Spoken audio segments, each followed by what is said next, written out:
Hello viewers, welcome to our channel.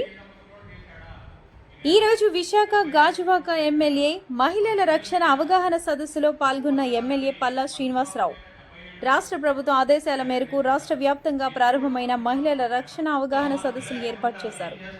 మహిళల రక్షణ మన బాధ్యత అనే నినాదంతో సదస్సును ప్రారంభించిన పల్లా శ్రీనివాసరావు సమాజంలో మహిళలు ఎదుర్కొంటున్న ప్రమాదకరమైన సమస్యల గురించి వివరించి వాటి నుండి వారు ఎలా రక్షించుకోవాలో అంశంపై దిశానిర్దేశం చేశారు.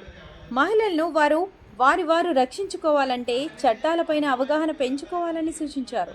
టీడీపీ ప్రభుత్వం ఎప్పుడూ మహిళల రక్షణకై, మహిళల సాధికారం కోసం ఎప్పుడూ ప్రయత్నిస్తుందని అన్నారు.